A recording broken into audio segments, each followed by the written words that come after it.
Rieccoci con il vostro Vittorio Feltri, vostro perché lo amate e seguite molto questa trasmissione e poi mi costringete anche ad allungare i minuti in cui sto in sua e vostra compagnia, ma ben volentieri perché anch'io capisco qualcosa quando parla Vittorio. Allora, l'altro giorno Berlusconi ha detto Marchionne sarebbe un bel premier, un bel Presidente del Consiglio.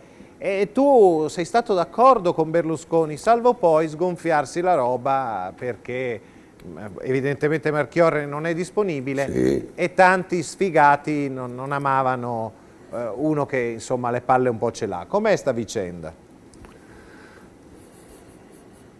Ma intanto l'idea di Berlusconi era ottima perché a me non sarebbe mai venuto in mente Marchionne, invece è un nome che è in grado di sparigliare e di attirare consensi, perché tutti sanno che Marchionne è un signore molto abile, ha salvato un catorcio come la Fiat, l'ha trasformata in una grande azienda internazionale, quindi siamo di fronte a uno che ha mandato a fanculo anche i sindacati, dimostrando di aver avuto ragione, che aveva ragione, e quindi diciamo che Berlusconi, che ha il senso pratico delle cose che suggestionano il pubblico, e quindi probabilmente se Marchionne accettasse una cosa del genere di voti ne raccoglierebbe, penso, moltissimi, potrebbe addirittura entrare trionfalmente a Palazzo Chigi.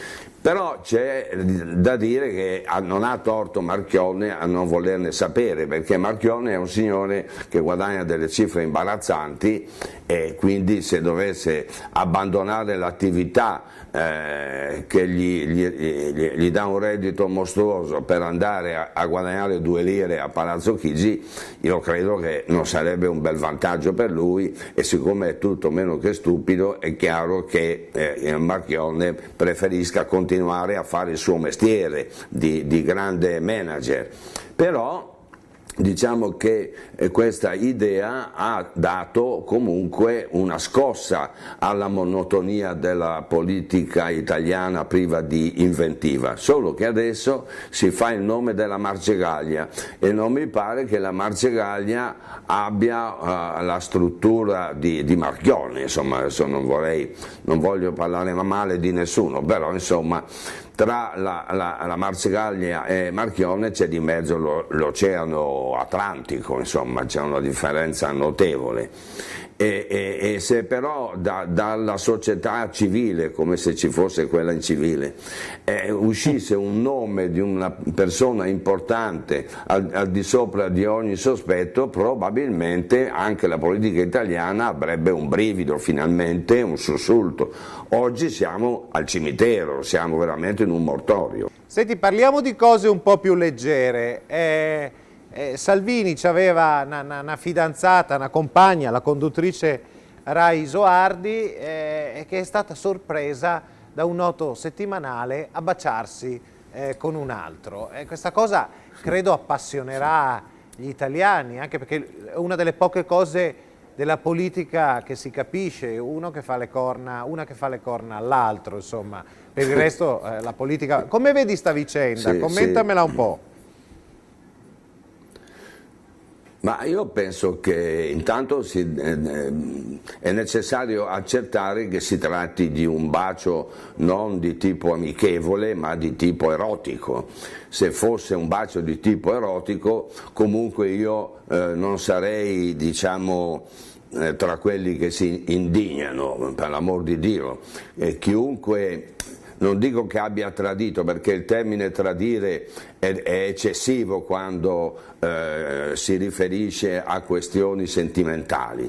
Mi pare che questa signora al massimo abbia diversificato, non credo che sia un delitto, insomma, a noi piacciono le donne, alle donne piacciono gli uomini e qualche volta cedono alla debolezza. Non so, anch'io ho ceduto molte volte alla debolezza e devo dire che non mi sento un criminale per questo, e mi sembra che Salvini abbia reagito bene. In sostanza, come risulta dal titolo sul nostro giornale Libero, Salvini se ne sbatte anche se la fidanzata ha baciato un altro. Credo che magari la scoperà lo stesso anche se ha baciato un altro. D'altronde ormai per trovare le vergini bisogna frequentare gli asili o i Kinderheim, non le trovi più. Tra l'altro mi domando come facciano gli islamici a illudersi di trovare per ciascuno di essi 77 vergini in paradiso. Ma dove le prendono le vergini? Solo gli islamici sono in grado di trovarle. Ma siccome Salvini non è un islamico, per fortuna non sta lì a vedere se la Isoardi è vergine, quasi vergine, ha mai baciato qualcuno oppure ha fatto, come si dice volgarmente, delle corna. Ma chi non ha fatto le corna è un cretino. Senti, ma se ti capitasse la Isoardi che ti vuol dare un bacino, a parte che non ho capito la differenza tra bacio normale e bacio erotico, perché un bacio è un bacio, l'erotico forse con la lingua, poi me lo spiego. No, te lo spiego. Spiega. Ecco, intanto lo spiego, perché il bacio che si dà quando incontri, io non bacio nessuno perché mi fa orrore, ma spesso trovi qualcuno che ti dà dei baci che sono di saluto, no? E per quei baci non si usa la lingua, mentre il bacio erotico senza lingua non è un bacio erotico, ma è una manifestazione di affetto molto superficiale. Ecco perché io ho fatto questa distinzione, ma credo che chiunque lo sappia, a parte te. Tutti gli altri lo sanno. Ho capito, però ho visto che si baciavano sulla bocca, pensavo ci fosse anche la lingua. È inutile baciare sulla bocca se non metti la lingua, no? No, stiamo giocando. Questo lo sospetto anch'io, sì. Stiamo giocando. Ecco, ma tu la baceresti la Isoardi se lei ti facesse delle avance? Subito, non esiterei un istante, perché è una bellissima donna e quando sei davanti a una bellissima donna la prima cosa che ti viene in mente è quello di scoparla, non solo di baciarla. Non so, io forse dico delle cose che scandalizzano, ma non è il mio intento. No, ma io guarda... Sono realista più... ma guarda che la gente apprezza di te il fatto... La gente apprezza di te il fatto che non fai tanti giri di parole e rendi chiaramente il concetto. Senti, a proposito di affluenza, c'è stata una manifestazione che tu hai criticato per i toni, eccetera, a Milano lo scorso fine settimana, se non sbaglio, il Gay Pride. Perché ti ha dato fastidio? Sì. Tra l'altro proprio sotto il tuo giornale. No, non è che mi ha dato fastidio, ognuno fa quello che vuole. Sì, vabbè, ma io di questo non mi scandalizzo io, però la cosa che ha divertito divertito si fa per dire tutti noi di Libero è che mentre sfilavano gli omosessuali, ma sono quelli proprio più beceri, non si tratta di gente civile, sfilano mezzi nudi, vestiti in modo volgare, trasandato, quasi pagliaccesco. Mentre succedeva tutto questo, un signore, non mi ricordo se nelle Marche, ha esposto sul balcone uno striscione con scritto "Viva la fica". Viva la fica.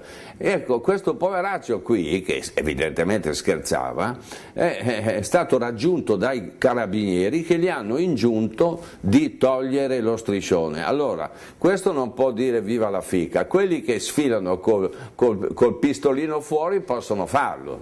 Allora, ma dov'è la coerenza? Se non si possono fare le volgarità pubbliche, la norma deve valere per tutti, non per tutti meno che per gli omosessuali, non gli omosessuali tutti, quelli lì che sfilano in quella maniera becera. Con i pistolini fuori, come dice il direttore. Senti, Vittorio, cambiando tema, ma restando su uno striscione, allora se tu dal balcone di casa tua, magari quella quella in provincia di Bergamo, che è bella alta e si vede anche dagli altri paesi, potessi esporre uno striscione, un lenzuolo con una scritta, una roba da comunicare al mondo, a parte che usi le prime pagine di Libero e non ti tieni dentro niente, però ammettiamo che sei lì e vuoi fare un titolo su uno striscione, che cosa scriveresti in questo striscione che appendi fuori dal balcone di casa tua, visibile in tutte le valli bergamasche? È una domanda del cazzo. Ma sai, se dovessi scrivere una volgarità come...